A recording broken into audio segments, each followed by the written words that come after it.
Good evening, good evening. Welcome everyone to Yellow is the Code program on UNC USA. I have with me here Mr. Suman Singh, and joining us now is Captain Alvin Singh. And gentlemen, we see here Minister of National Security is calling on families to act against criminals. And, like I've been suggesting, that, we need a structure in place to kind of orchestrate this, where citizens can function at the guidance of the TTPS and possibly Homeland Security create some kind of structure where there is a some kind of agreement and conditions and procedures of how citizens can function alongside the police in counterattacking the criminal elements. So, Mr. Singh, I want to welcome you to the program, and also we have Captain Singh, our U.S. military officer, here with us. Gentlemen, welcome to Yellow Zico program, and I'd like to hear your views. Go ahead, Mr. Singh. Yeah, welcome Fortunately, we have Dr. Parum also in from Venezuela joining us. Thank you very much, Dr. Parum. I don't. Parum, you hearing us? I'm not hearing him. Yes. Anyway, um, Gary, this is an interesting request from Mr. Alexander. You know, they have been trying for the longest while to get community support and citizens to assist the police. In all societies, this is important. You need to have the community on your side, else you're not going to get too far with solving any sort of criminality around the place. In the absence of community support, unless you go in a very high-tech way, you cannot get very far. So community support is critical in the fight against crime. Now, you may ask, or you may have noticed in the past, where there have been several occasions where crimes against society have been done in a way that informers, people who have been assisting the police, were targets by the criminals themselves. So that level of trust and that level of security of the citizens providing information to the police is at its lowest level, in my opinion. Citizens no longer feel safe under police protection.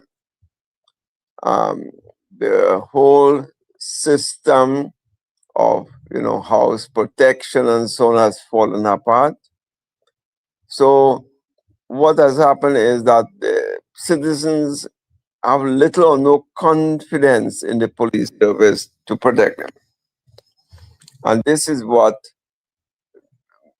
Mr. Alexander is trying to resuscitate. I don't know how successful he's going to be, but it is definitely a challenge given the functioning of the police in previous occasions. So that level of trust is no longer there. And Well, under the current structure, welcome Sally. Welcome Nadira. I mean, the TTPS is responsible for destroying their own reputation. All that's right. right. That's Okay, right. and I hold highly those senior officers who were in charge of supervising and managing, responsible for allowing this to happen and for the reputation of the TTPS to deteriorate. I mean, citizen confidence. You need some amount of confidence. People must see, certain things happening in order for they to have the confidence to collaborate with the police. Because reporting to the police can mean something, mean your death also. So All right.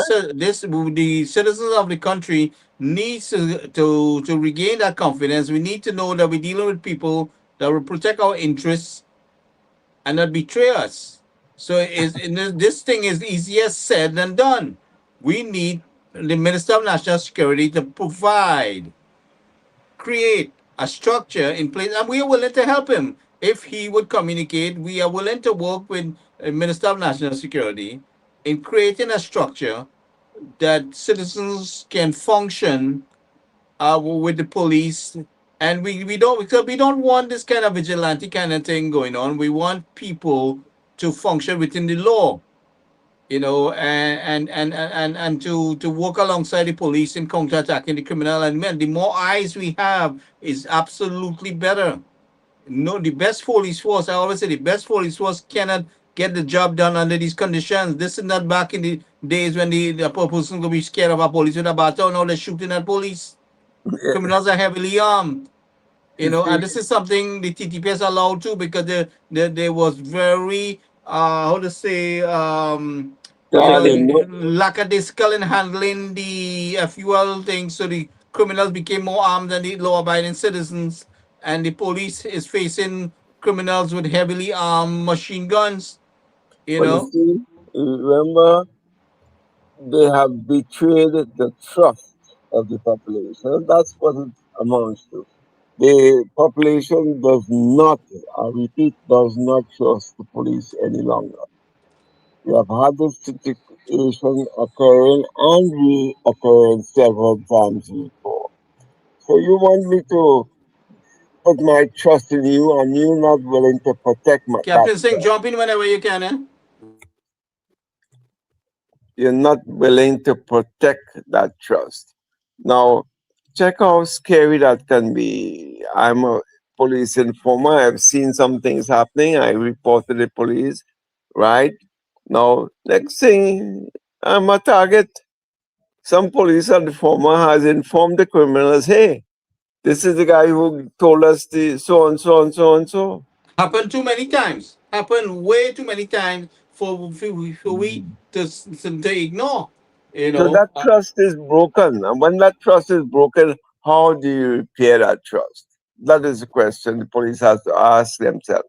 Not just to come and say, hey, you know what? Alexander calls on families, citizens to act against criminals. So not by he just asking that. They have to prove their worth. They have to come out but to the he community. still had he has to create a structure in place. You know, Yes, yes. Captain Singh, you keep dropping out. I don't know what's going on with the internet. Somebody I hear should be me? fine now. I Yes. lost your voice there. Yeah, he's So, on. I'm hearing him. Captain,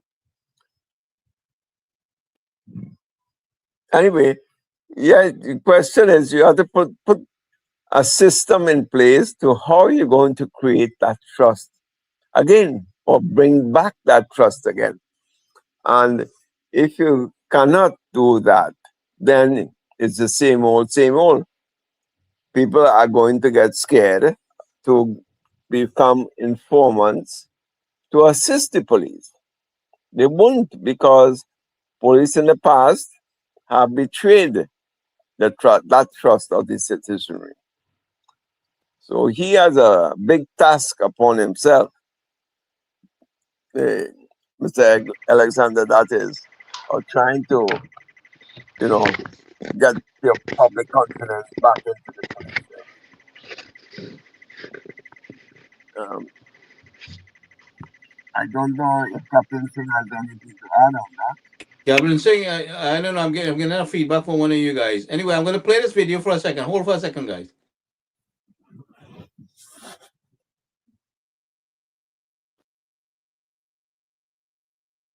My name is Gary Aboud. I'm the Corporate Secretary of Fishermen and Friends of the Sea. We are offering a $25,000 reward. On Wednesday evening, my friend, Devon, from San Fernando, was fishing off Claxton Bay, 5 miles off Claxton Bay, alone, and 6 men in a 28-foot white fiberglass pirogue with a 75 horsepower engine, pulled up with guns and robbed him of his engine, put the gun all up in his mouth, made him lie on the ground, tell him they're going to kill him. He begged for his life. They took his cooler with about 75 pounds of mixed fish. They took his engine, a 40 horsepower Yamaha, and they took the lights for the vessel. We want these men to be brought to justice. Devon was fishing on a vessel named Nicole. It's TFV 1000. It's a 25-foot pirogue with a 40 horsepower engine. We will pay you $25,000 if you could help us find that white pirogue. Find those bandit bastard maggots. We want to bring them to justice. The men on the vessel were dark-skinned Trinidadian men. These are not Venezuelan bandits. $25,000 reward. Let's help Devon get back his 40 horsepower engine. Gentlemen, go ahead. Mr. Singh? Very sad situation, Gary, because but a 40-foot engine, he is in and around near the coastline. He ain't venturing too far out. And Mr. Boat said, Hello, Gary, can you hear me? Yeah, go ahead, Alvin. Go ahead. Yes, good night to everyone on the chat. all right. Go ahead, Dr. Cap. First, I'd like to say that we have interesting times here with the United States and their attacks in joint attacks against Iran. And I think it's been confirmed that the Ayatollah has been killed, their main leader. There's two of them. And it's going to be quite interesting to see what happens in the next few days with military events that's happening over there, and how it's going to affect politically the region, the stability of the region, and also the cost of human lives, and what it will mean for the economy throughout the world, with the Strait of Hormuz being restricted and no vessels moving out there. How it's going to be for those who are importing refined products and oil from that region. The closest I've been to that area has been in a town on the western side of Afghanistan, and most of the cell phone towers that were being used were Iranian at the time. So the United States had some kind of arrangement with the government over there at that time in 2009, 2010. All the way up to 2015 before these things got really, the relationship deteriorated and such that now there's a full-fledged bombing attack it's happening right now. I saw that the former prince of Iran, he is also encouraging the people to come out and protest, hoping that there will be an overthrow of the regime that's in place now since 1979. One of my professors, his name is Dr. It slipped me what his name is, but he was a CIA operative that was held hostage back in 79 for 400 and some days. And he was teaching political science at the University of Armstrong, which is now Georgia Southern, that Armstrong campus. So he had given us a full account of what happened during the 70s and what led up to the hostage taken for that period of time. He in fact wrote a book on it. So it's quite interesting to see that these people being subjected all these years in a kind of dictatorship by their government, and now this might be a good chance for them to embrace some sort of democracy or some kind of new style of government over there. But again, Iran has a lot of strategic importance for the world on the way the oil is going to be moved through the Strait of Hormuz, and we'll see in the next 24 to 48 hours what takes place. Gary? But that could create some opportunity for Trinidad and Venezuela to kind of move into production. I mean, we're not ready yet, but I mean, it's gonna probably help our region a little bit. What I am hoping for, with Trinidad and Tobago is that we get either the U.S. Navy, U.S. Coast Guard to help us boost our patrolling within our waters there. Especially what we saw here today with Mr. Aboud's friend. We definitely need to boost the level of patrolling, and I don't have the confidence in the Coast Guard maintaining adequate security and the ability to respond effectively. I don't know how much communication devices, what quality they have on these boats, but we need to work on how the fishermen can communicate for distress help, and we need to educate them. I definitely think we need U.S. involvement in the training of our Coast Guard, and also maybe assisting our people on how to to make that request call, making sure that they have the proper equipment when they go out there fishing, that they can make that distress call. So we need some programs in place, like how we have it here in the U.S., where you can call in for distress and get an effective response. That's what I'm looking forward to right now. Captain Singh. Yeah, I understand what you're saying. Uh, with that, boats going out there would have the proper safety type of devices. Also, a radio communication system where they can reach out to a base and send out the distress call if something is happening, and have a response by some sort of law enforcement, because we are a maritime nation and we should have a really good system in place. It's 2026, and you have men going out there with a couple boats and some And not gas. in my life jacket, not in my life jacket. They don't have proper equipment. They're not. They don't seem to be educated Yeah, on these things. Safety and all these things, because they're accustomed doing it there until something happen. Then they're balling down the place. But they're not properly trained. They don't have the equipment. So these are the kind of things. I mean, I need your help. I need the U.S. involvement in. I need your perspective on these things to kind of, based on your experience, how we could go about you know, proceeding with the proper way, getting the proper equipment, the proper training, the proper response, like how we have it here in the US. Go ahead, Captain Singh. yes. I don't know why it hasn't been done before. Um, because we know what needs to be done in Trinidad and Tobago. The government themselves have different ministries. Just as well, you have a car on the road, you have to have certain safety requirements on there.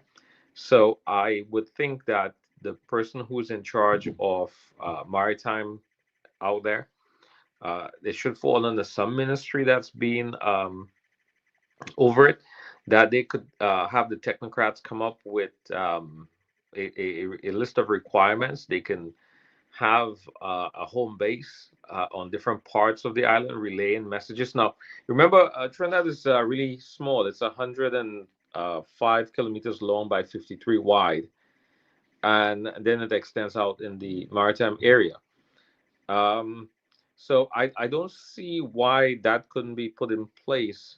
Now, from one experience I've had in Trinidad on the East Coast, on one of the oil rigs in the teak field, they all had communication devices being powered by a power source and radios that could be reached out to base on the land.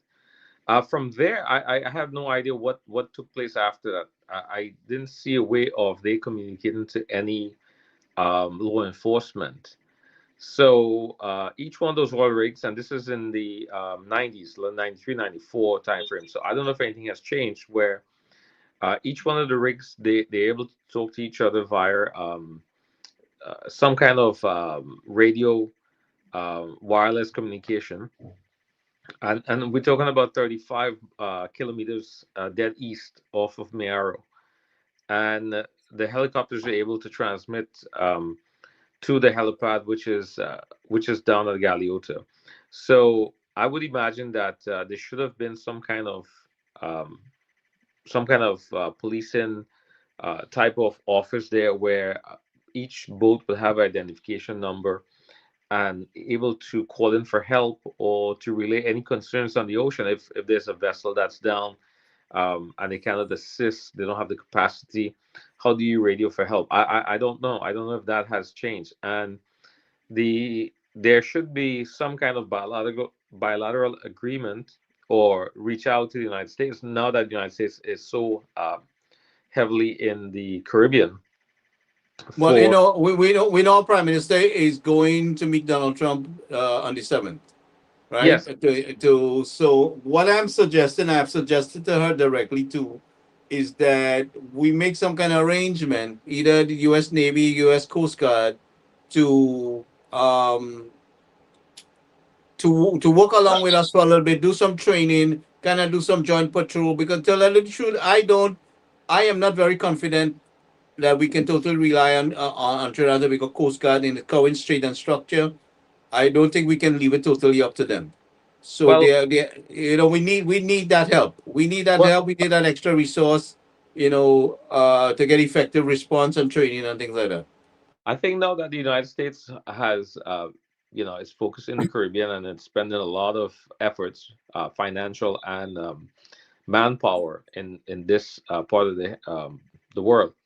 I think now is the time for the not only the prime minister but her technocrats that are there with her, and the different ministries, the sea, the marine, also the airspace that we control over there in Trinidad. They should reach out if they can't do it themselves and don't have the capacity to do it. Reach out and ask for assistance, along with I've said this before. Reach out to the United States in this endeavor Well, for Alvin, Southern Command always training us. It's all a matter of asking. yes. The U.S. is at our disposal all the time, and Oh, oh, and we are increasing that. So whether if we get a base, if we get a Coast Guard base or a Navy base set up, and well, we're more looking for Coast Guard style kind of operations, really, where they walk along our people. We get some resources from the U.S. Within our region, and the training and the partnership. I mean, this is an open door policy that we have here going. It's not like we have to force a relationship. We have it in the well, palm of our hands. We have to just build on it. you said that Southern Command is there and they're always doing training, right? So I don't know what training they're doing, and then you have soldiers and well, the regiment um, being trained, and I don't see it being put into any type of policing or military type of actions within the country to make the place better. So I train you on doing a particular thing, and what do you do with that skill? Do you implement it anywhere that we need it in Trinidad and Tobago? I haven't seen anything being implemented. I haven't seen any plan by the person who's in charge of the regiment, any kind of maneuvers or anything like that. Also, But government has to orchestrate that. The management structure of the country, from the governmental direction, has to give that Yeah. directive. I don't think. I mean, these guys, they're I don't know what kind of advice Defense Force is giving the government. You know what I'm saying to you? But these guys are just like they take these things and put it in their back pocket, I understand Yeah. what you're or saying. they just pose up with some pictures that they train with the U.S. Well, If I I may understand what you're just saying. For chime in example, there, let's say guys. we had Katrina happen. So the governor mobilized the entire state. So we have guys who are expert in different things, especially with policing to prevent crime and also rescue missions. So we get the word there's an operation, so it comes down. So the governor gives the go ahead. So do we need the Minister of National Security to give the go ahead? Do we need the Prime Minister to tell the Minister of National? I don't know how it works there, Well, but some kind of order if has I to may come down from butt in a somewhere little bit, saying this the is the objective and this is what we the task is, and this is the mission and this is what we want to be accomplished. So yeah, we train in with Southern Command to do what exactly, I don't know. Also, we have a flooding problem in Trinidad and Tobago. One of the best agencies to deal with any kind of rivers and flooding and lakes and all of that is U.S. Corps of Engineers, and we have the United States there now. it will be a simple thing to make a request and have those guys work with our guys and see how it's gonna a plan that they can come up with and implement it plan also once the plan comes up and have some overseeing of it by the Corps of Engineers. I have a lot of trust in the Corps of Engineers because I've seen the work being done here in Georgia. And we've had lots of hurricanes come through. We've had lots of flooding happening, but it's been mitigated by proper planning over the years, and the 100-year planning that they have in place. So I'm saying that now we have all of this opportunity in 2026, and this great opportunity for law enforcement, for marine safety, and which is policing also, because I don't see any of our Coast Guard vessels being operated, or I don't know if any, if it's being done. But I know there's a lot of them that's been parked up for quite some time in Stouffville Bays, and there's a lot of money that's tied up there. So, yeah, I would think that we would need a lot of advice and a lot of help from outside if we can't do it ourselves. Because Alvin, listen, Go ahead. Colonel Claudia Carrizales, she was there in the time of Brett and the 2017 period. She not too long left Trinidad, right? I managed to get in contact with her through the State Department here, right? And she was willing to put some things in place. And all she needed was the politicians to come together, and she was going to put more resources. And I was in communication with ODPM and the whole works trying to get these things out, but nothing got done. They never showed any interest, and we would have gotten more things resources put in place for disaster response, right? The U.S. was willing to give us X amount of things. Claudia she was showing a personal interest, in assisting us. I had her in the disaster group, before, and then she left because of they wasn't showing no interest after a while. You know what I mean? So, but all up until when COVID lockdown was taking place, I was in contact with her, right?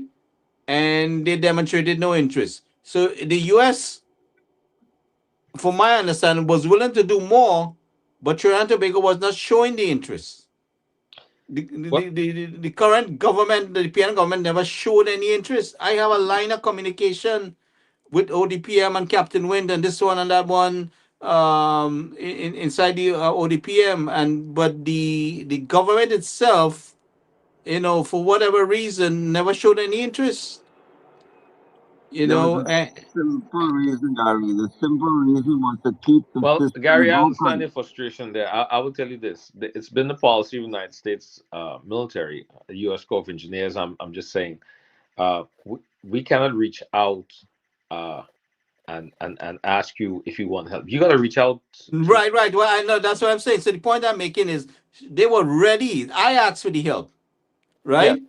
I asked for the help on behalf of Trinidad and Tobago, and the government, all the government had to do was just show an interest,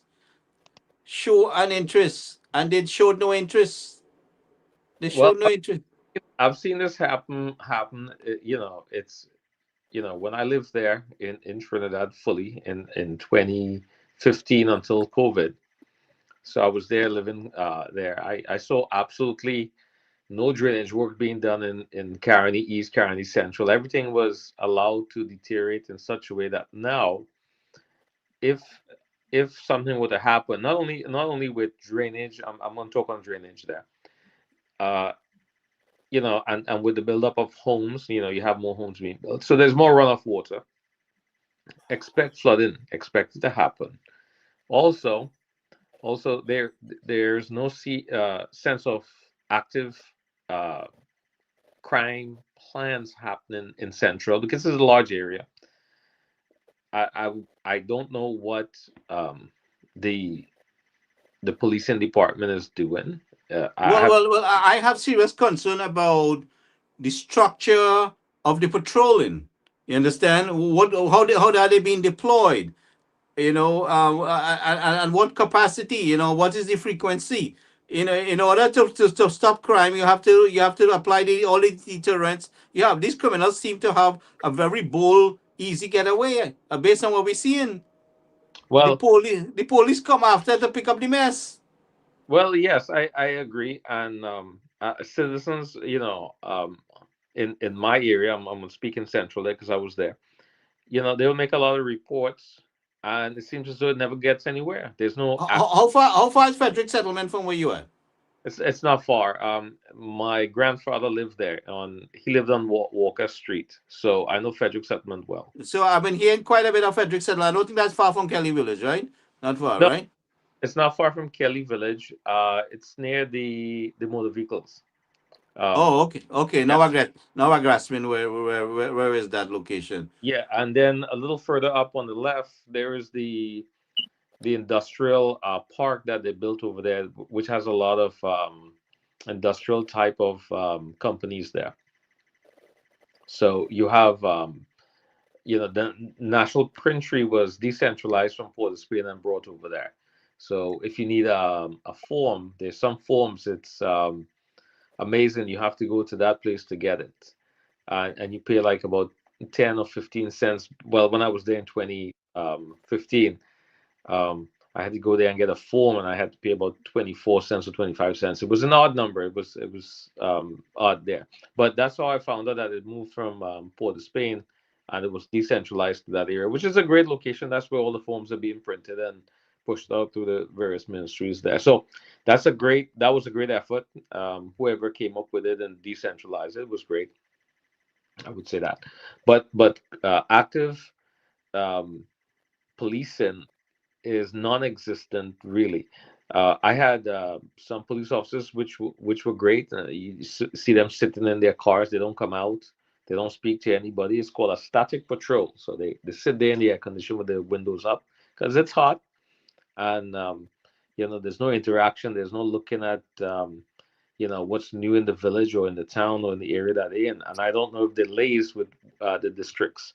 So if you're in Caroni, and you are patrolling between Caroni Police Station and St. Helena Junction, and then to Las Lomas, I don't know if anything reaches out to the Cunupia Police Station and then to the Chaguanas Police Station. But I must say that the Chaguanas Police Station has outlived its purpose. In there, it's a total mess. A new station should be built. Money has to be allocated somewhere for this. The situation there is that there's a lot of stuff happening there in Chaguanas Borough, and the station is really congested. Inside is really congested. I think a proper inflow and outflow should be designed. A new location should be found. This area could be used for within the borough itself, but have another area where the policing can patrol a larger area and have it headquarters in another location there in Central. Also, we need the police out on patrol. We don't need the police hanging out and playing card in the police station and yeah, waiting for a call. This is what we need. We need the police out there patrolling. in there, it's so the police station isn't designed. That police station was not designed for the handling of if you capture bandits. You have to keep them for a period of time. It's a soft location. It needs to be hardened. I've seen the way we built our holding cells in Afghanistan, how we did it, and how a proper station should be done. Because we had a joint with the Afghan police and Afghan army, and we had to teach them how how we should separate the prisoners and all of that. Also, administrative work is going on. You can walk in and out of that station, and if you know what you're doing there, no one's going to ask you anything. But I'm bringing that point to say that we saw in the news that a large sum of drugs was discovered, and then it was held and taken into the possession of the police department in that station, and some got replaced with pieces of wood. So security there is quite lax, and that's what I'm saying, that if you have contraband that's being stored there, you must have a proper way of intaking it and securing it. And the police can't secure what's in the police station. How the police gonna secure me outside the police station? Well, I think that's a good. It's glaring right now because this happened. It came out on the news a little bit, and died out quietly, but it's there. I mean, it's something that everybody knows that you have a lot of corrupt individuals in the police department. I mean, who else did it? It wasn't a guy from outside that went in there and did it. So, Gary, there's a lot of work to be done, and your prime minister has a lot in her hands, and it's been roughly what, 9 months, 10 months. Well, I think we have worse of a situation than when we took over in 2010. I think the situation is more dilapidated. The economy is more dilapidated than 2010 when we took over. We have a hell of a mess to clean up. You Well, know, 10 years is a long time. A decade is a long time, and you're steadily going down. There's a lot of corruption, and if people are not being convicted and people are not being punished, you cannot have a deterrence. but If just imagine going to war and you have members of your troop undermining the mission. We can't have that. You can have members of your team. You go on a secret mission, and you have men, you have traitors among you that they could kill you too. You know, so that is the serious concern. We there's no room for traitors here, buddy. So Mr. Alexander and Mr. Sturge has to clean up that troops there with the management. I have serious concern of the level of management and supervision in the TTPS. when You when know, when police here are found guilty of a crime, they are fired and they also prosecuted. I have not heard of anyone getting fired or prosecuted. And I think if you have no punitive actions against the people who are supposed to be the guardian of the people of Trinidad and Tobago for safety, if these people are uh, allowed to do crimes within itself, and there's no accountability, people will continue to do that. So you have a lot of things happening there. There is no punitive measures against them, so they're going to continue to do it. There's no, if I can get away with it, that's the mentality there. They'll do it and it'll continue to do it, and then it becomes worse. The corruptions become worse, and there's no checks and balances by the leadership. And I don't know why it takes an arm and a leg before you could actually try to fire somebody who's a police officer there. So, Gary, do you have any idea why it takes that much time? Because I will know. Maybe Suman can tell us. Suman, uh, do you want to tell us? Listen, there's a process, Gary, but if remember, there's I some keep, malfeasance in the person's action, I know plenty no, I people keep who were on police telling officers you, who were faking that they were sick and home and collecting a salary for years, yes, and exactly. I never hear what happened to them if they were given some kind of pension or early retirement and allowed to go home. But it's a drain. People are draining the purse that belongs to the taxpayers. Mr. And now Singh, that we are you hearing taxpayers are us? having I don't know to if he's hearing us see pretty good. increases Yes, in yes, I'm hearing you in, right. in, in Okay. services that at one time was quite affordable, now we've seen a rise of it, and salaries hasn't gone up to meet with expectations. So I'm not a financial person, but I'll tell you this: if it continues to happen, and the prime minister and the people under her don't put a stop into it, it will continue and nothing will improve. And all this hope that we have will be for zero. It will come to naught. Uh, Gary? I'm going to Yes, give Mr. Singh a chance to respond. Go ahead, Mr. Singh. let me chime in a little bit. I think I lost audio. Question one, you were mentioning about why, the army, the regiment is not playing a bigger role. The thing is that Hello? the first constraint there is that legislation needs to be passed to ensure that the regiment can accompany the police and take, if they can charge anyone. They're not supposed to be charging any citizen unless they're accompanied by police. So that's one of the constraints that the army personnel face in joint patrols and what have you. You must have policemen as part of that entourage so that the police can charge the person. If there are no policemen and just regiment guys, forget it, they're not allowed under the law to charge anyone.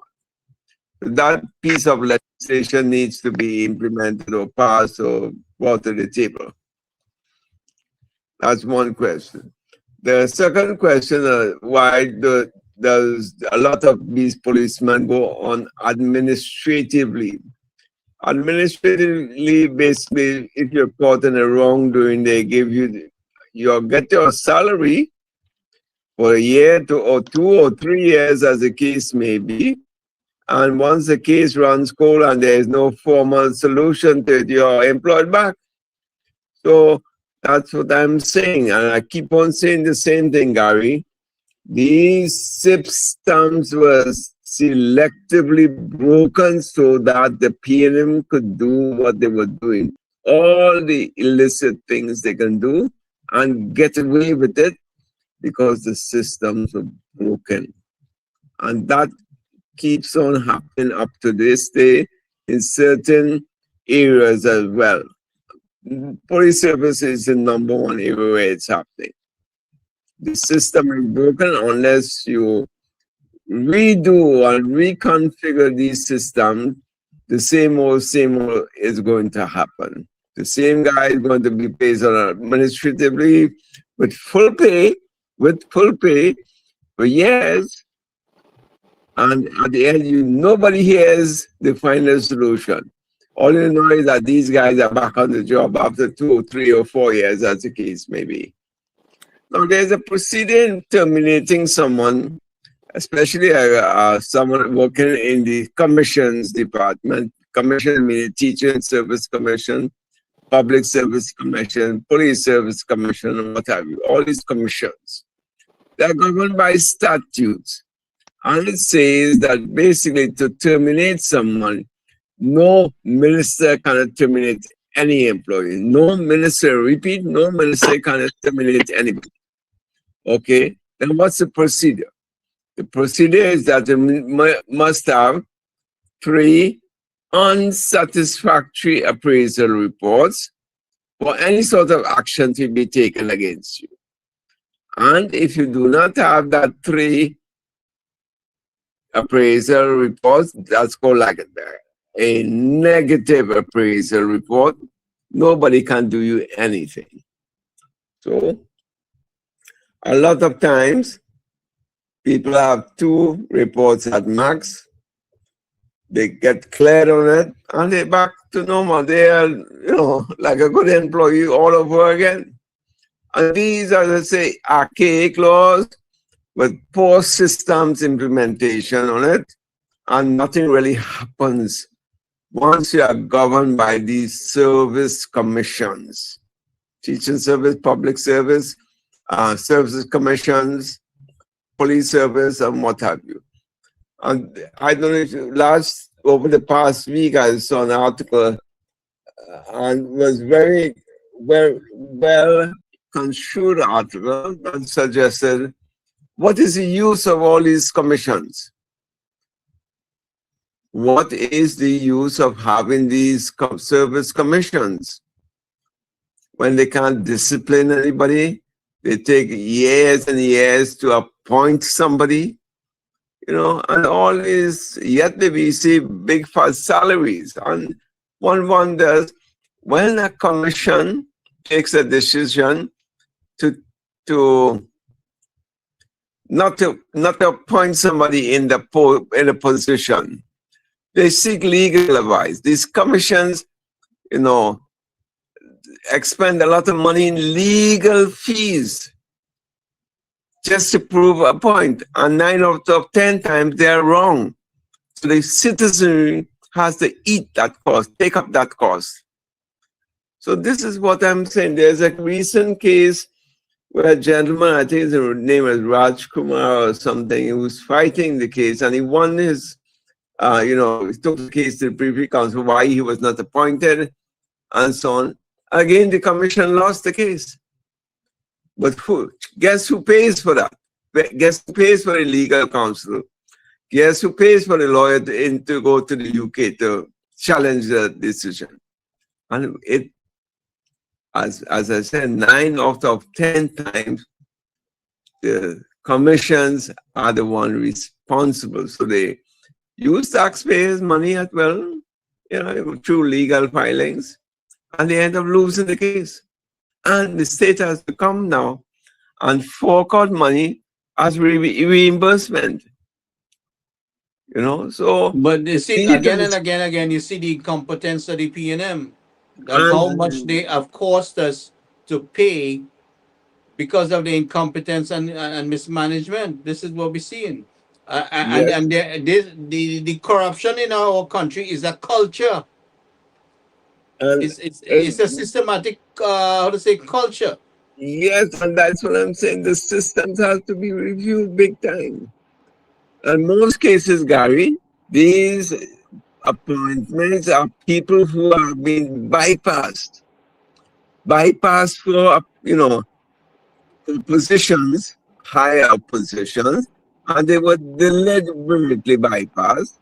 And if you look at the details or you look at the data, it will show that, you know, 7 or 8 times they were of Indo, you know, origin. And this is the scary part, that they show that most times when the Indo-Trinidadians who bypass for senior position. Well, When that's another cultural thing that has been taking place in Trinidad and Tobago. you know, We know that for a fact. you know, I mean, so, but the getting back to the criminal situation here in the country. First of all, we need that change within. We need some infrastructural and change in how but things are being dealt with. yeah, but You know. Gary, this is a crime against the people, you know. When the Service Commission deliberately foul up and bypass certain members of society, But you know, of we're all put in a kind of sort of predicament where we're between a rock and a hard place. but And I mean, who do you the, complain to?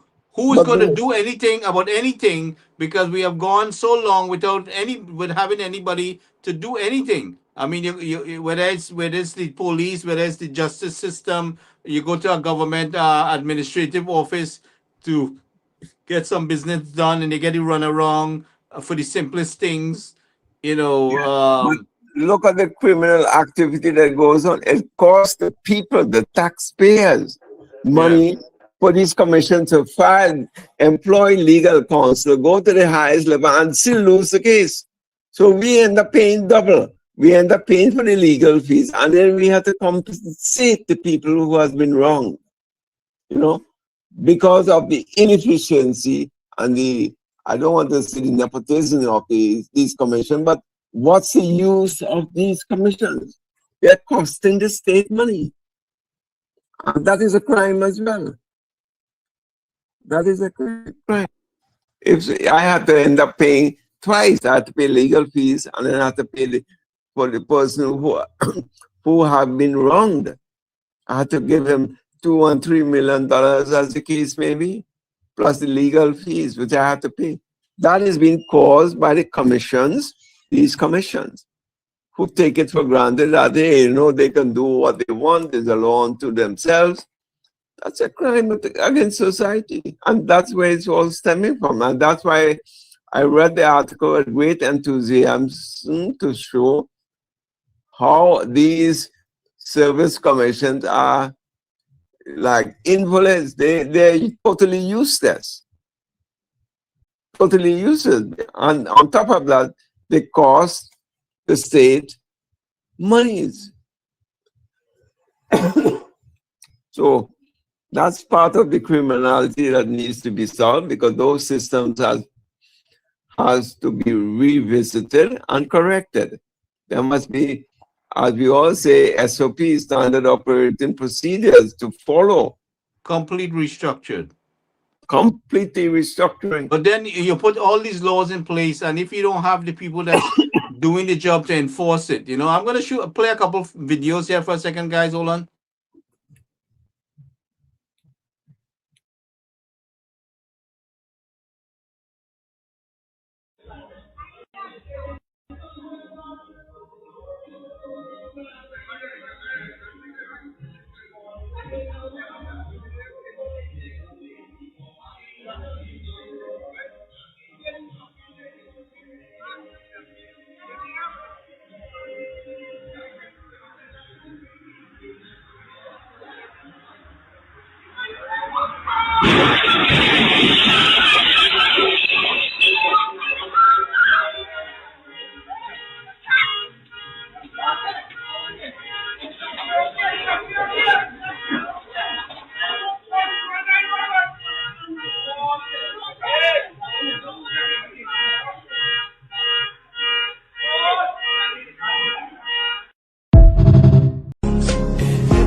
She don't play. She don't play. She And don't play.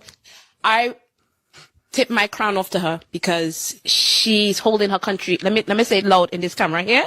Trinidad people. She is holding down her country and she should. I'll give Okay? you for that. She is representing for her people as she should. Footage of bird murdered in bamboo. A Diego Martin was gunned down in bamboo. This incident happened around 2 a.m. on Sunday, the 22nd of February 2026. According to sources, Curtis Pierre aka Bird, of Gopal Avenue in Diego Martin, had earlier attended the last Jam Carnival Fed at the Hazley Crawford Stadium. Pierre was gunned down in front Napa Pizza, Bamboo No. 3. Sources said that a silver Nissan Wingroad wagon was seen fleeing the scene. Investigations continuing.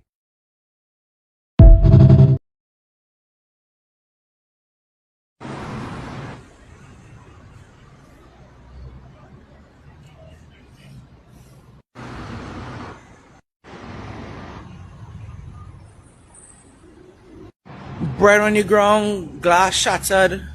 That's how they entered. That's how the perpetrators, that's how the bandits entered Linda's Bakery on Park Street. I don't know what they get the thief inside of there, because I know that bakery always have security coming and picking up the cash. What was really this boy? We really I don't know what time of the morning they break into Linda's Bakery, but they did. They did. The worker at that time, they're waiting for the police officers to come. They can't touch anything. It's crazy. Carnival time, so you go have a real bandit something, on the prowl hunting. I mean, I don't let us cry. She said, Mommy, I wish I could travel for my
To call on all our young people, especially our young men, especially our young men of African descent, put down the damn gun. You are causing enough pain to your mother, your father, your neighbor, your community, and this country. Put down the gun. Trinidad is losing an entire generation, and nobody wants to admit it. Every year, thousands of young Trinis leave. They go to the US, Canada, the UK. They study abroad and never come back. They get jobs overseas and build lives there. And the ones who stay, they're planning their exit. You know why? Because we would have the use of the radar for the foreseeable future. I can't give a definitive timeline. And the reason why we need it, we already have a radar center, but our radar systems are somewhat limited. The radar systems provided by the US, they work with drone technology and satellite communications and so on, so that it offers a lot more than what we have. And that is needed at this point in time to achieve certain objectives, because as you would appreciate, the fleet, the Coast Guard's fleet is not what it should be. so that we need the assistance in terms of detection, which would help us with the limited fleet we have. It would help us to respond in a timely manner and intercept. Captain Singh, you Yes, heard that? Yeah, About the need for the radar, right? You've seen all the recent attack on the government for the use of that radar. That radar seems to be threatening people. You know, they're devastated by that radio. Certain people, guys, certain people, because remember they were all against the zones of special operations. So they were against this. Their argument is that we are stigmatizing the people of those communities, you know. So we should not implement ZOSO. And then we have 9 independent senators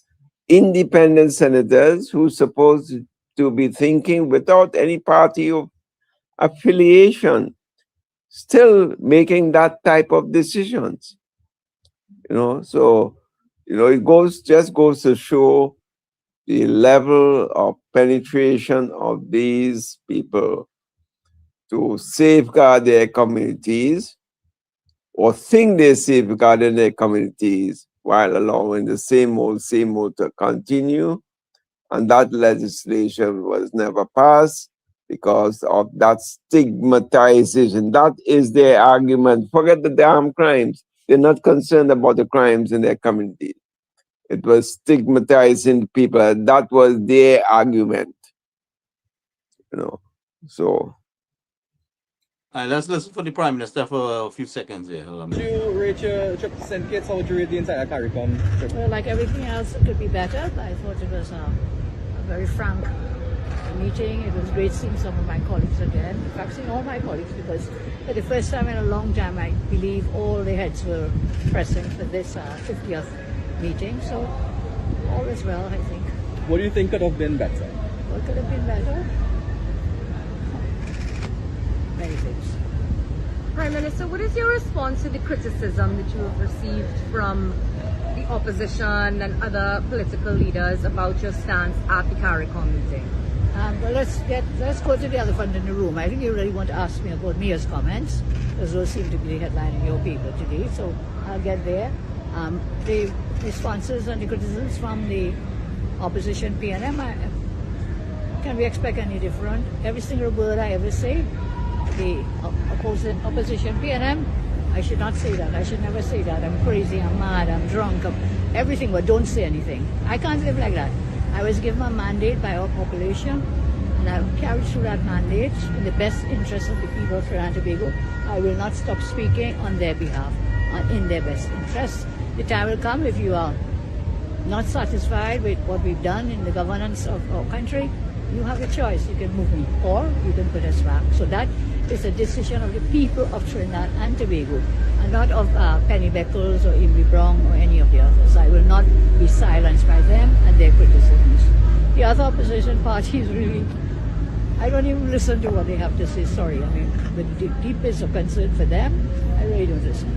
I know you touched on it last night with us, Prime Minister, but Barbados PM Mia Motley said that your assertion that Brent Thomas was kidnapped is a scurrilous lie and defamatory to the extreme, and I want to get some more thoughts on it. Certainly. First of all, I did not even mention the word Barbados. I hope you'll remember that. What I did say is that it was very unsettling to me that a citizen of Trinidad and Tobago was abducted forcibly in another CARICOM state, and that the aircraft that was used to pick him up there, bring him down, was a CARICOM aircraft. So the authority must have come from somewhere. I then said I'd written to the CARICOM Secretariat to give us some response as to what happened, how this could happen. And then when the judgment came out, it was a court which said that he was forcibly abducted, or without the law, with the law. It was a court. And I did say that when I made my comments, that the Supreme Court had so ruled. And now it is that the government of Barbados has to use taxpayers' dollars from Barbados to pay Mr. Brent Thomas damages. They accepted liability, the AG accepted liability for their actions. And what more can I say? Where's the lie then? would have spoken that they acted on warrants that they got from Trinidad, and she made a suggestion that maybe it's time for a CARICOM arrest warrant that will need legislation within the various jurisdictions members within CARICOM. I think something is being worked on at the moment, so it's something that sounds like a brilliant idea, but isn't interesting that after all these years, it took a statement I made at the CARICOM heads before this explanation was forthcoming. That is very interesting.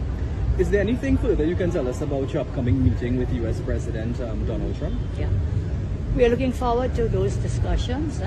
I know safety and security is at the top of the agenda. Matters related to economic affairs and progress and development. There is one item on the agenda which I think you put out. Talks about China and the interaction with our countries with respect to China. As you see, we have been positioned in Trinidad and Tobago, definitely safety and security, but also on the economic front. So I look forward to discussions on that because we do need to push investments here in Trinidad and Tobago, foreign direct investments. So several of the visits done by our Minister Sobers and others to the Far East, the Middle East, there's a lot of interest. The program Ms. John has put forward, a lot of interest there as well.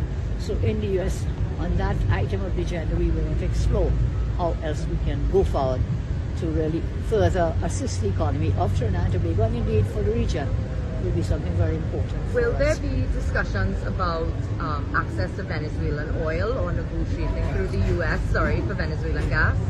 Well, the fact that we've already been given those licenses means that there is scope for further development. If we didn't have the license, of course, we'd be there to say, please give us the license. We have these licenses. We are in the process of making applications for other fields. So we got the license for Dragon and for Coquina Mannequin, I believe, with BP.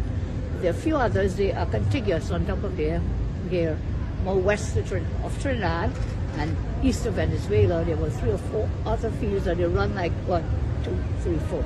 So we do have an interest in those as well because we're up in the region with Dragon and Coquina. We may as well look at the others to see how we can progress that forward. I did mention it to Secretary Rubio, and he said perhaps they could look to putting us in contact with their energy department, their Department of Energy. So it is something I would like to push forward very aggressively. We need the money.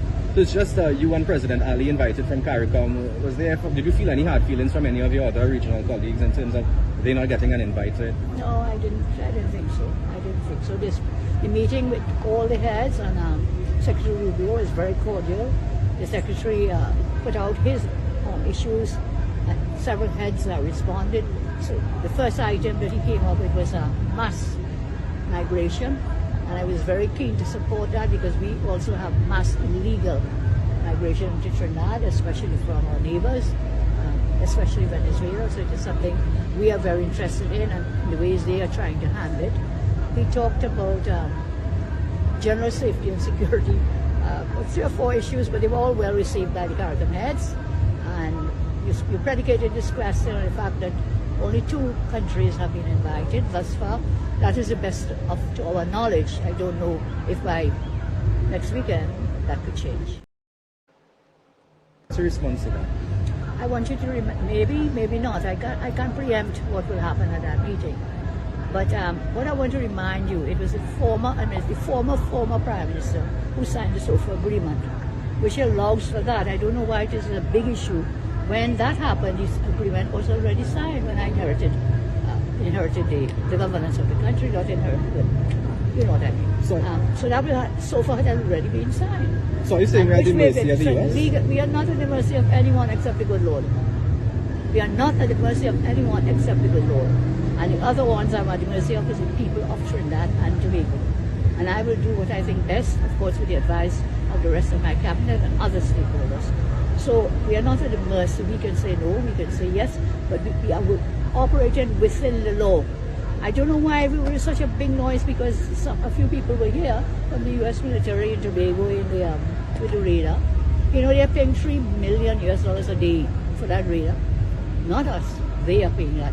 Therefore, they kept some of their military personnel there to ensure that the radar would be safe, it would be able to continue working, it would not be sabotaged, or any such matters. How many of them are here? I still can't say how many because they're leaving in groups. And I'm told somewhere in March Wednesday with the Tobago, and sometime in March they are proposing to leave. Are you in agreement with the SOFA agreement? Are you concerned about it? Or I have no concern about it. It's part of our legal framework at this time. Should we be unhappy with it, we can always come back to change it.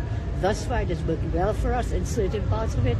There's a lot of it that still has not been used, but I think it's a concern with U.S. military personnel, being here, which is within the structuring and thinking of that SOFA agreement. In terms of the last number that you would have been given to as head of the National Security Council, do you know how many U.S. military personnel we have I really in can't Trinidad and say Tobago? I just cannot say. I've been out for a couple of days. I really cannot say. But it was a massive amount. Even from the start, there was never a massive amount of U.S. military here in Tobago or anywhere else to cause concern. I don't know if you saw any of them. Have you seen any of them? In Tobago. Yes. In Tobago. Yeah, I know it's not a massive amount, to the rest of my memory. In your address at the opening ceremony. I haven't seen one of them. So I'm asking anybody here. You kind of might know who they are because how they look. They don't look like you or me or you or you or me. They have a different look. The Americans. Captain Singh. Yes. They're panicking with the amount of U.S. military presence in Trinidad and Tobago. No, well, I say the Prime Minister is absolutely correct. She would not know, a lot of the details of the people there. One, the U.S. will keep their people to run that equipment because it's a top secret piece of equipment, need a top secret SCI clearance. So it's a little more than top secret for those type of equipment, any kind of equipment. I can tell you, that there will be an officer there and there will be enlisted soldiers running the equipment, and that's how this structure is done. That's just open source. There's nothing more to it than that. And according to the SOFA agreement, it would give the government of Trinidad and Tobago, the Prime Minister would know this in the SOFA agreement, and also the previous Prime Minister and the one who is now a farmer, a sheep farmer in Tobago, he would know because I think he was the one that was there.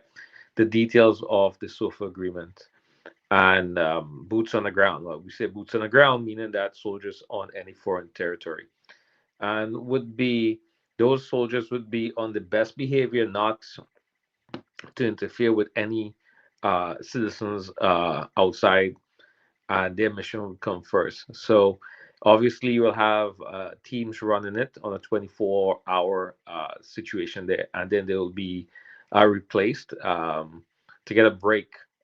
So there's nobody going home or linemen on the side of the road having a beer. No, this doesn't happen. So it's a 24/7 operation that would happen there, and that's where I would want it if I was in charge there. And then the equipment, as the Prime Minister suggested, when it's no longer needed or the mission has been completed, it will be removed. And I don't know what the complaint is about with people and this radar. I have no idea, what the panic is about, what the uproar is about, simply because there's a lot of people, they have illegal stuff going on. So they don't want this piece of equipment to be functioning. And like the Prime Minister said, sabotage. Well, there's no way I would give sensitive piece of equipment to foreign nationals to handle. And you know what happens to the equipment given at the ports? It was either not used. The workers claimed that they felt the X-rays were unsafe for them. And they accidentally ran into it with a forklift. They accidentally. Yeah. So okay. Yeah. But you think we could really trust handing this over to Trinidad and Tobago Defense Force to manage? I wouldn't dare consider that decision at all, number one. And why is the radar so threatening to them? The only people who will be threatened by this radar is the things that the radar is helping to prevent. Well, go ahead, Captain Singh. Go ahead. Go ahead, Captain Singh. The cash flow. Right, and it's a piece of equipment to detect certain things. Obviously, it could be used for for other things other than crime and law enforcement. It get used for in case there's a stranded vessel out there. It could be used for a lot of other things. The equipment, is quite versatile when it comes to that sort of thing with marine and air and all of that. So and you hear the cost of it, right? The prime minister is giving the cost of what it is. Before we say thank you, we got people raising hell for extra protection. Then you want to complain about crime, right? Yes, and You know, drugs. I mean, the extra U.S. military presence, I think, will be assisting us. You know, Well, it is. I mean, it has taken the place where our national defense forces has failed, where the civilian policing department has failed, where the Coast Guard is an absolute failure. Within 6 months, a presence somewhere out there now with one just simple piece of equipment in Tobago at the airport. You have had a drastic reduction in illegal substances passing through. Now, I don't know how it works, but I do know that when airlines, the drugs are shipped through airlines or shipped through shipping containers. I don't know if the Trinidad and Tobago government is fined or we have to pay some kind of restitution. I don't know. I was reading something a while ago on it, and it didn't really, I don't remember exactly what it was saying on that, but maybe Samad or someone else might be able to expand on that. So it would be in our best interest not to be a transshipment point for Trinidad and Tobago to be having this negative view in the world out there. And if we are to diversify our economy into tourism, we can't have people chasing cars down in the streets and with high-powered rifles and shooting at random.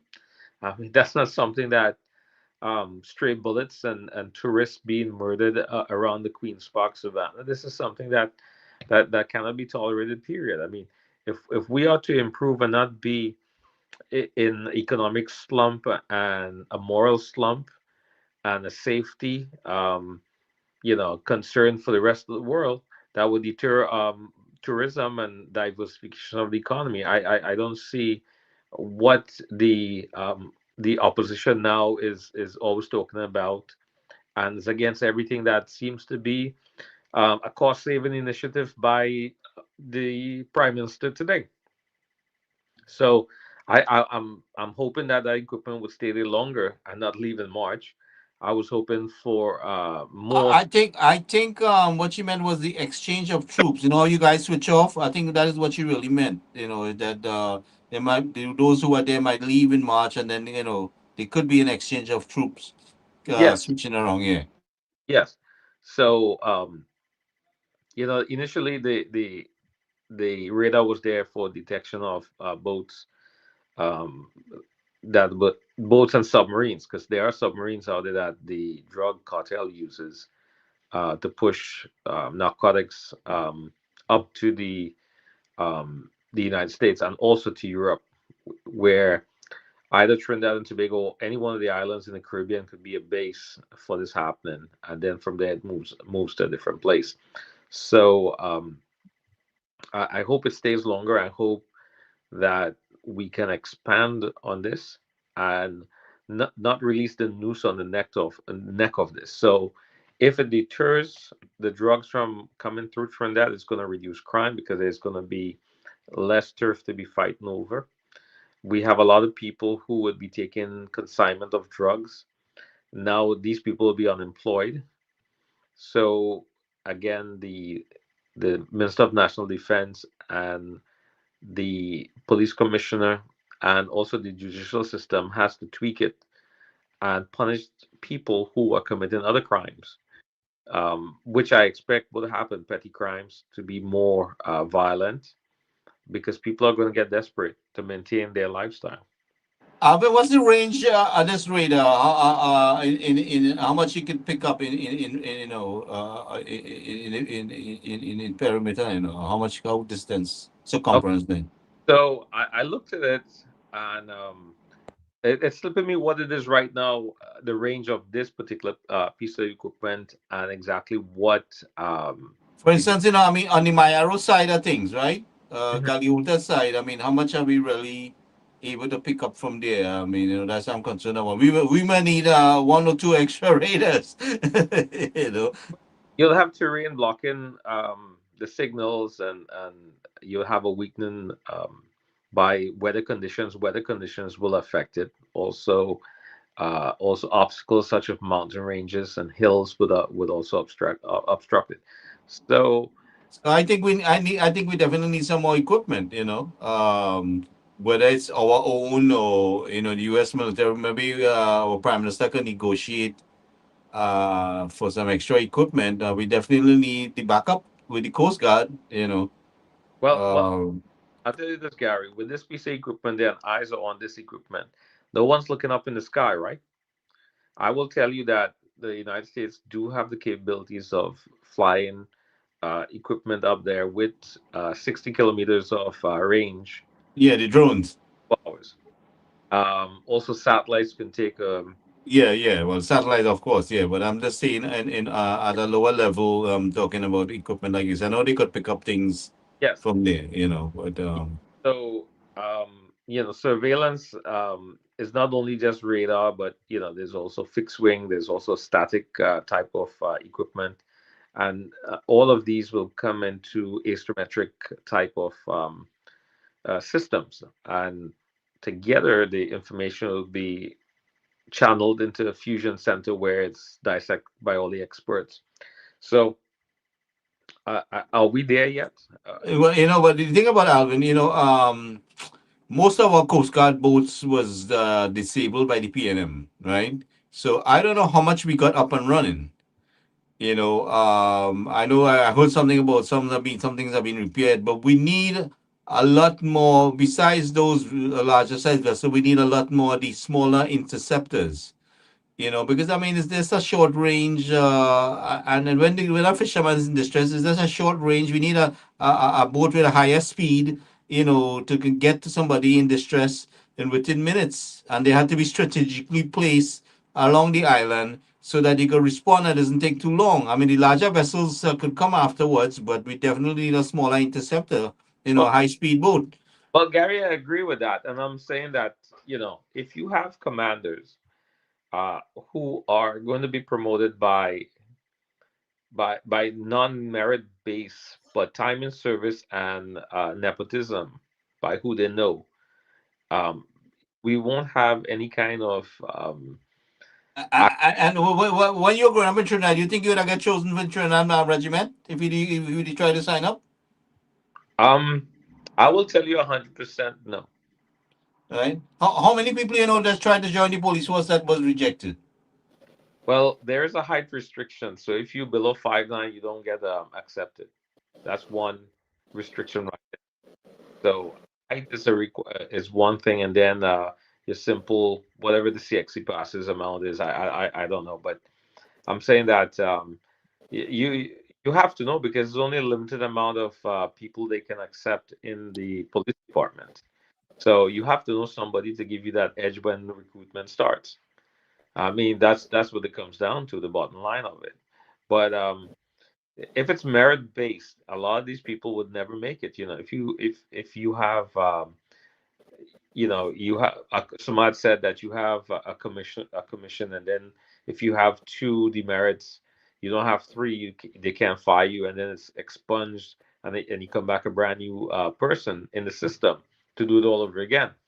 And I will tell you with my OERs when I was, officer evaluation report, that you gotta have bullets in there proving that you have done something before they look at when you go for promotion, which you do go for promotion. It goes through big army, and someone somewhere in Washington is looking at this paperwork, and they look at your merit and physical fitness and all of that. And it's all a rounded thing, and then you are earmarked for promotion.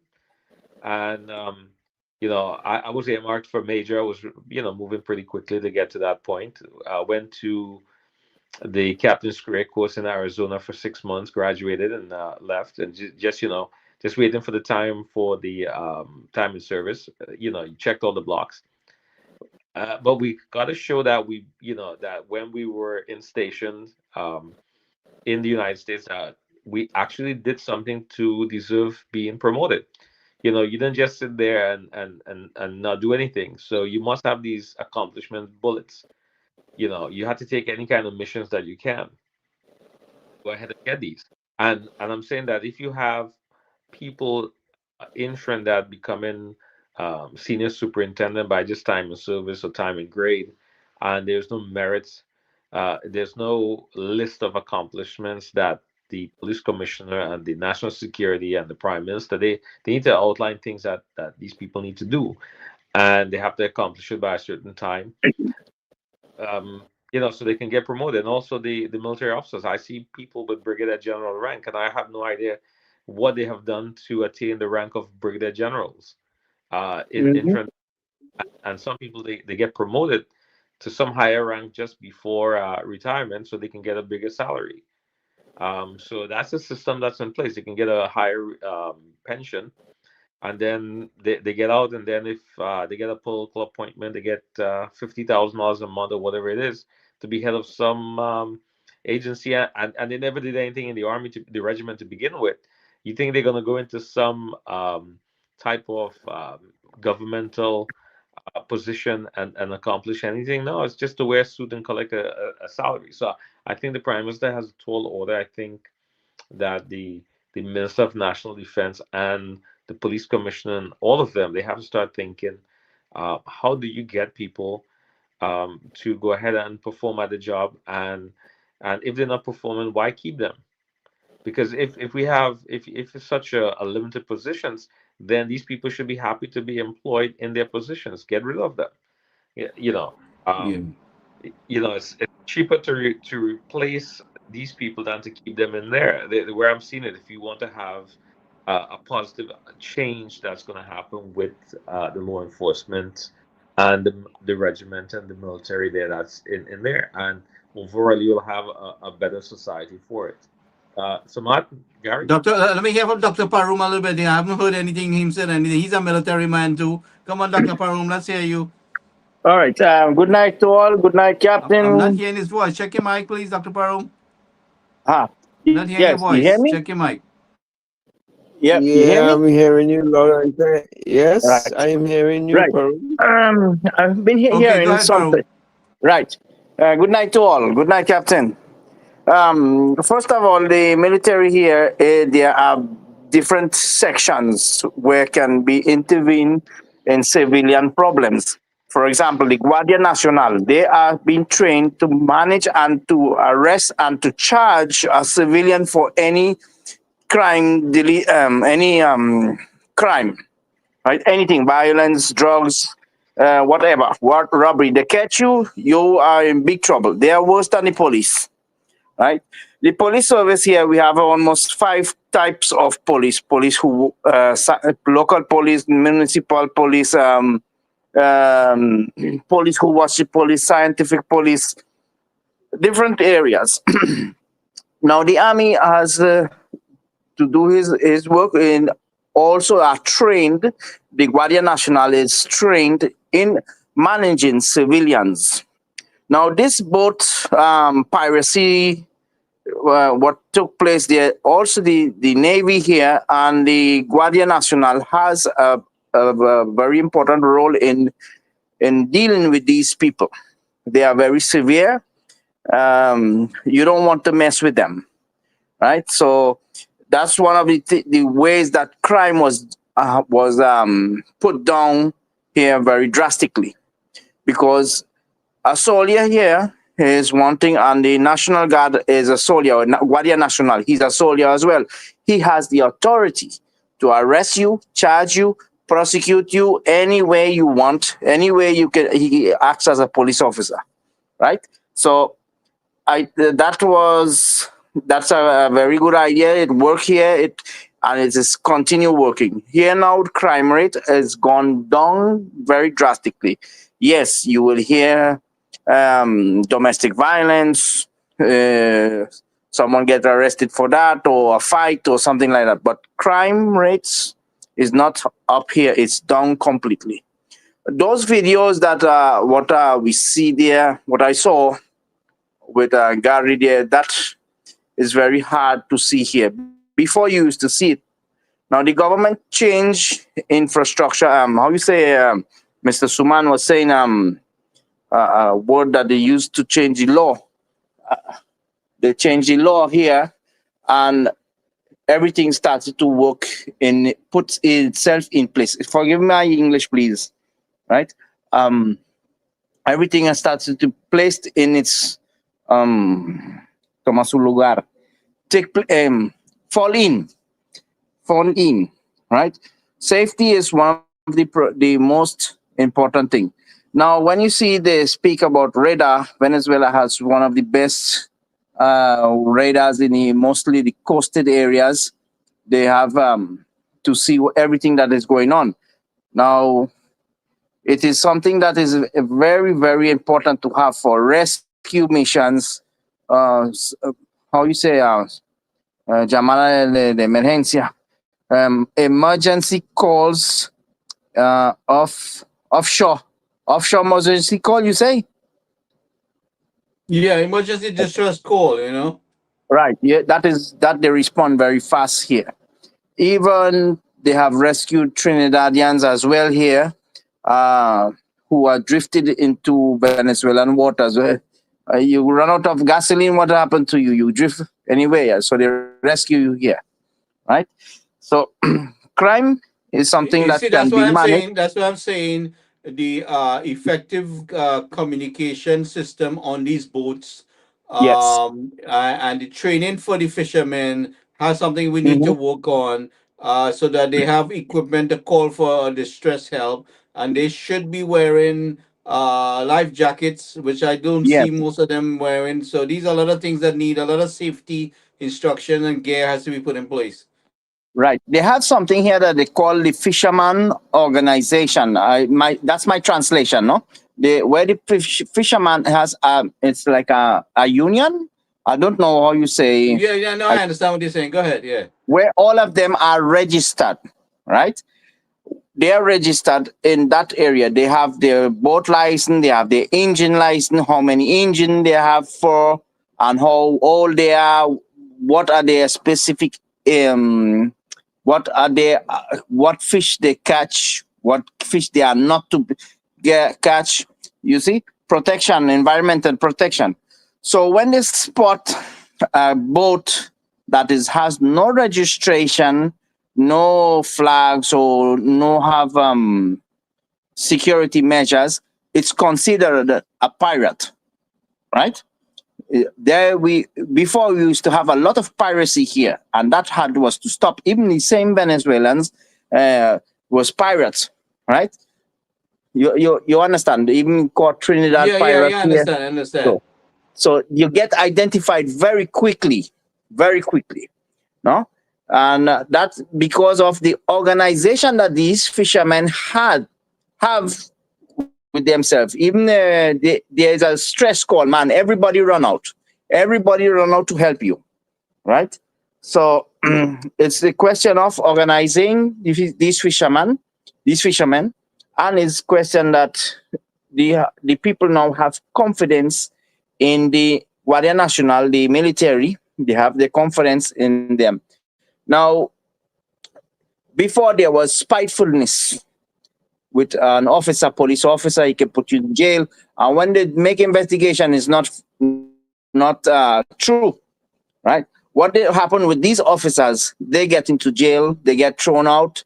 There's nothing like go on, how you say, leave. The officer gets suspended. No. You get to go to, you do something wrong to a civilian, you go to jail, right? That's what goes on here. Now, I have it very nice in Trinidad, where they get suspended 2 years, 3 years, and then go back. No. That does not happen here. Transferred. Most of the time, they get transferred to another location. Well, here you get transferred to the jail, and jail here is not nice. It's a very violent place. Anybody who goes there, they get. It's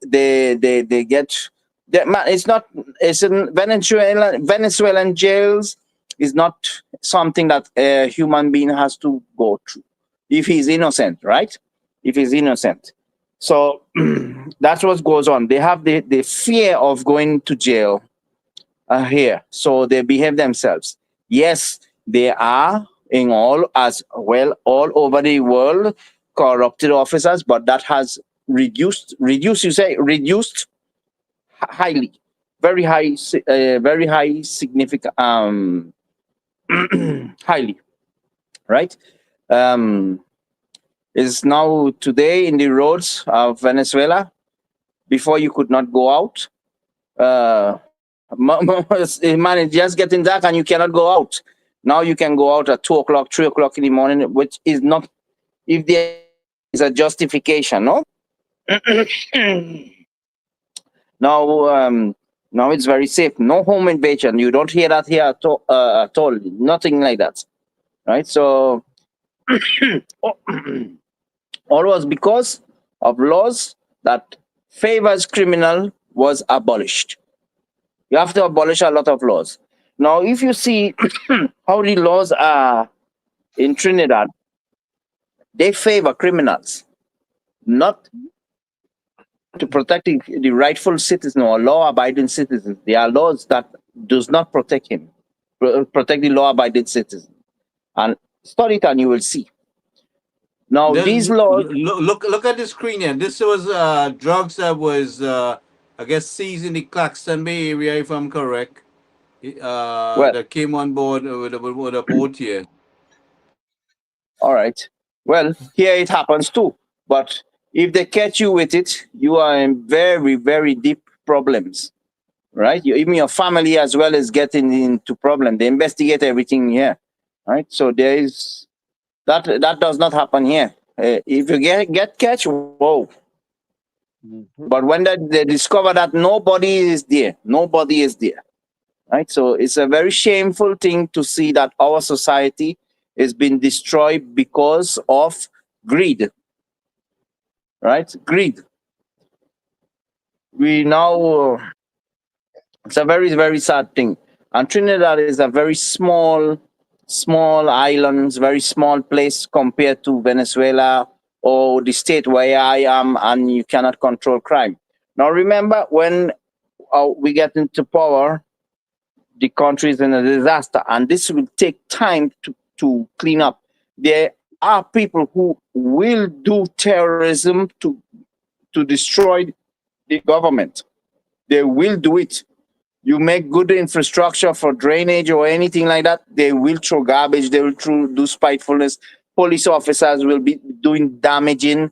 Not only police officers, Coast Guard, customs, everything they will try their best to jeopardize the benefit of the citizen just to manipulate or destroy the government. And the government must not put soft hands on these people. Must not do that. Must not go, oh, there's a law and there's no, you do something wrong, you get finished right away. In Germany does that. Francia, how you say? France, yeah. France, they does it. You play around in the German army. I had a friend, his son lost a bullet he's in the German army. He lost a bullet. Just for that bullet, he spent 5 years in jail. You understand? So this is how it's serious, has to take place, right? Criminals cannot have war weapons, right? And it has war weapons. Even here too in Venezuela, criminals had war weapons. What happened? They was intercepted by the army and they were neutralized. That was the only way to control these pests. That is what they are. Social pests, right? So pests, you have to eliminate them. So it's not justified how these people get long range or war weapons of war, because there are classifications of weapons, the weapons of war to confront civilians, unarmed civilians. That is not tolerated. That is not to be tolerated. So the law has to be more strict.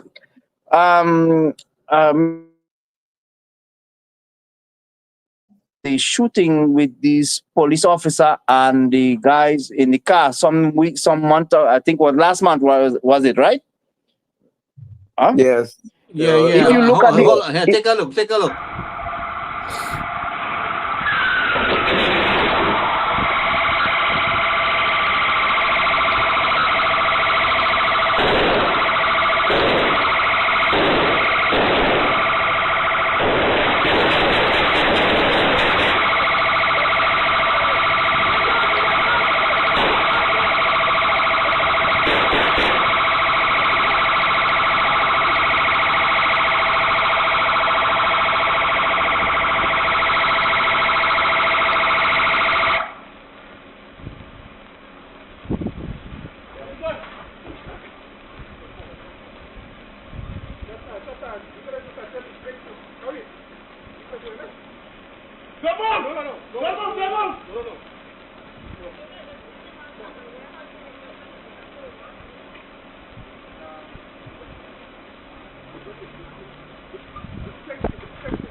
okay, guys, if you see, okay, if you can see, watch, examine the video good. The fellas in the car, white car, they surrendered. They get trapped. So you cannot open fire on a civilian like that. He's not considered criminal. He surrendered, right? And you look at they used the weapons My twice. daughter might pick me up, but I'll let you know. What? Huh? Go ahead. You go ahead. Go ahead. Go ahead. Yes. Now, if you can see the usage of the weapons they use long range weapons and then they use handguns, right? It shows that they are not trained properly. If you look at the approach to the car, they went chest forward. They did not go to the side. They did not cover each one another back. That shows lack of training and spitefulness, full spitefulness. You cannot kill people like that. The guy in the car, if you see the passenger, he put his hands up, showing that he surrendered, right?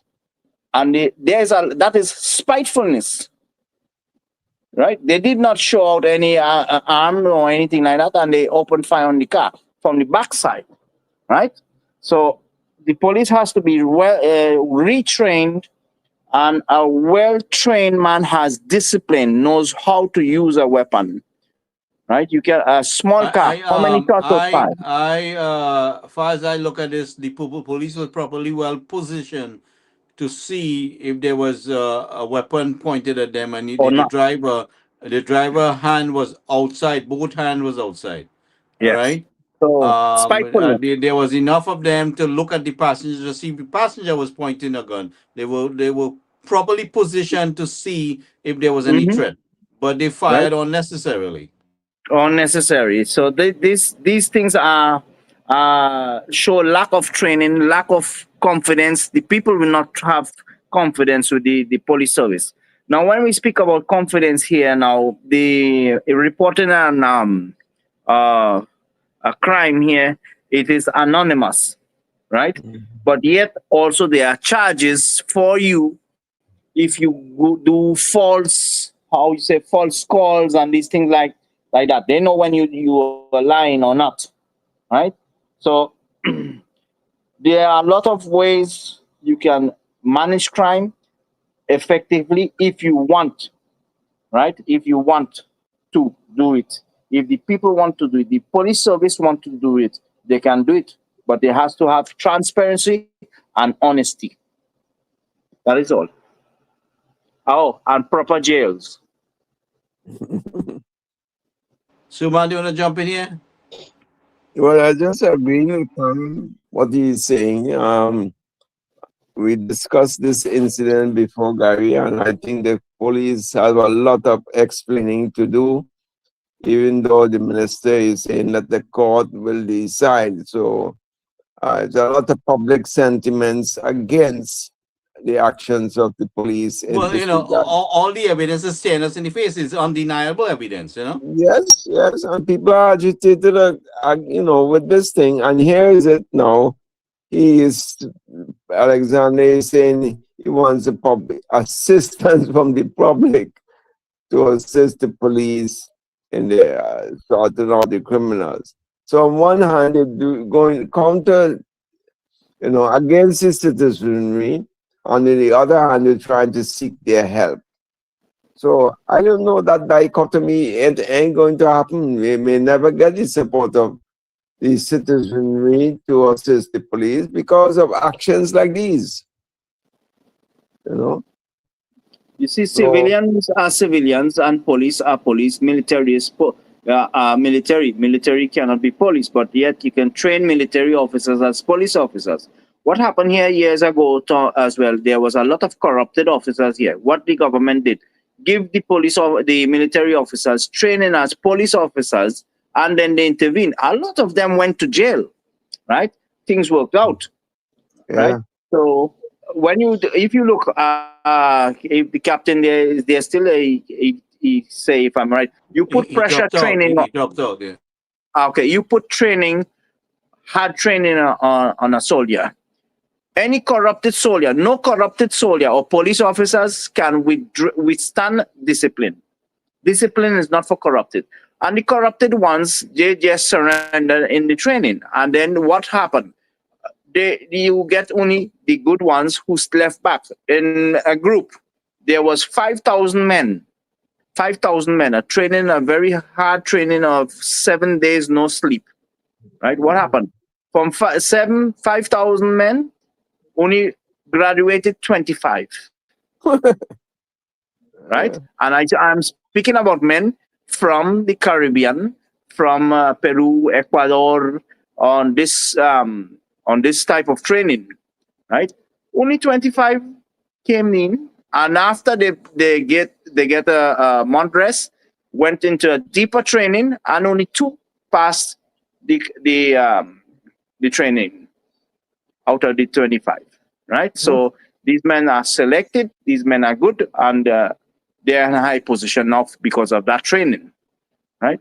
So a discipline officer will not be a corrupted officer. And there is a follow-up and maintenance in discipline and training right through all. You can, if you go look at some of the police officers, even a soldier, you see a big fat soldier, man, you see a big fat police officer. No, man, you don't see that here. You don't see that here, so no. And if they get fat, just have to go out. They give you time to reduce your weight unless you are sick, right? So training and studies are very important here, as your years of service is more years you have, more you have to study, or simply just get out.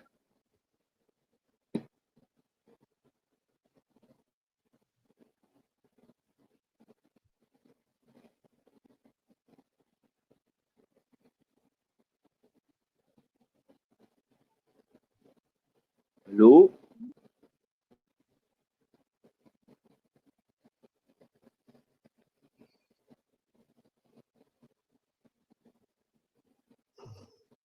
Are you there, fellas?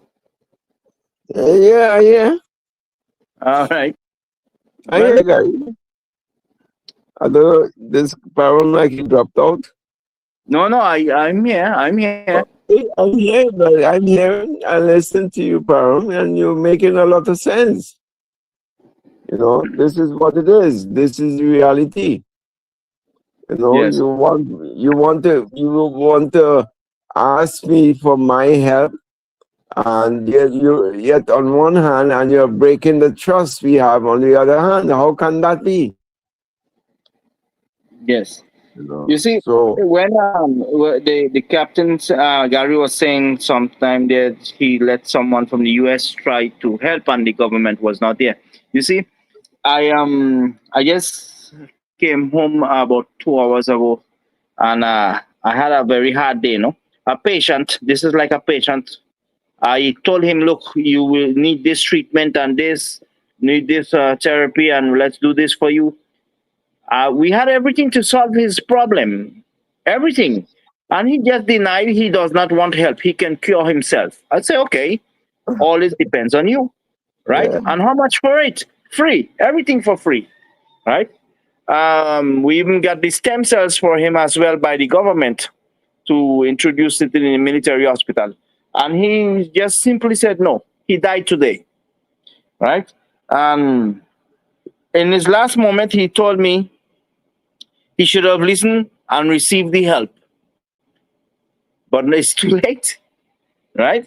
It's too late. And that is what the PNM government did: deny help, deny health, deny everything to our citizens, right? They deny everything. So it's too late now for them. They just get out of power. So we have to receive all the help that we can, all the support that we can from others who are willing to help, to give the helping hand, and to improve everything in for our citizens.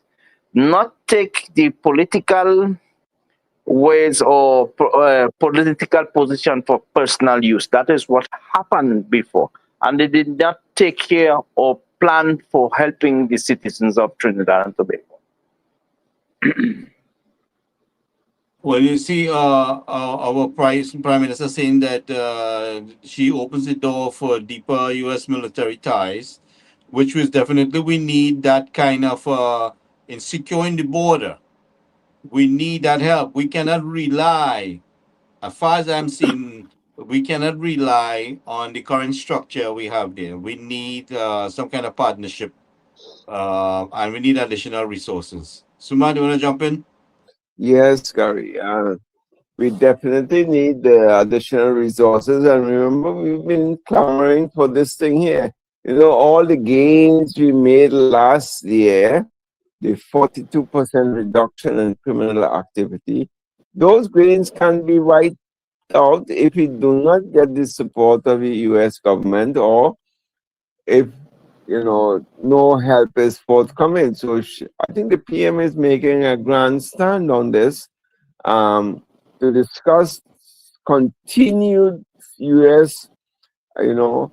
Support and intervention for the criminal activities in and around the Caribbean waters, specifically Trinidad and Venezuela around there, but also on the economic front as well. So I guess she's going up to speak to Trump in Mar-a-Lago, which is in Palm Beach, this weekend coming up. But on Saturday, you know, speaking about security issues as well as economic issues. Also the restarting of the Pointe-a-Pierre refinery, and secondly, the implementation of additional radars in Trinidad, not in Tobago. Tobago one is a long gone project. You know, before the election, that was the hot topic. In come January 1st or January 12th, actually, that is no longer a topic. that has gone into cold storage. So the PNM tends to play politics with all these issues. You know, why the radar this, we don't need the radar, we don't need the zone of special, special zones, sorry. I know it'd be discriminating against most of the times Afro-Trinidadians, so we should not accept the SOZO, zones of special operations and so on. These things, Prime Minister said clearly, and I listened to her. She said, the people have given me a mandate. When you are there, you do what you want, but I, meaning the PM, will do what is best for the country and let the PM talk what they have to talk. That's why we are in government. They gave us the and if you don't like the job we do, you have an option to replace us in the end of the 5-year term. After 5 right? years. Correct. And Right. that's All right, quite fellas. correct. But I'm going now because I have to take a little rest there. yeah, Okay. Parung, thank you for taking time to jump in and Right. keep safe and we'll be in touch. All right. Say good night to everybody. Take care, Good night, Parung. Trinidad and Tobago. And Gary and fellas, all you have doubles for me, all right?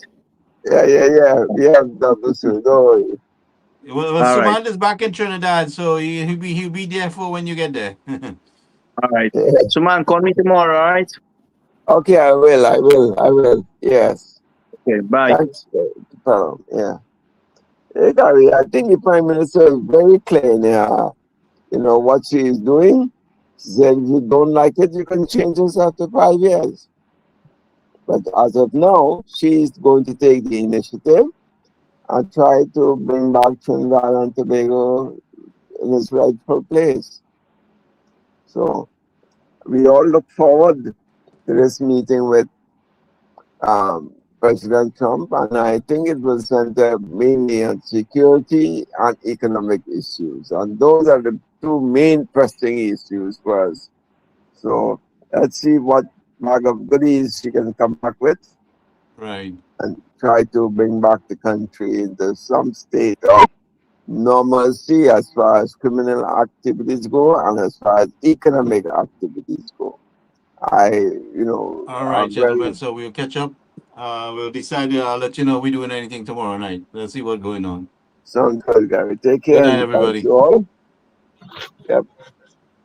Hari Hari खेले रघुबीराय बंदे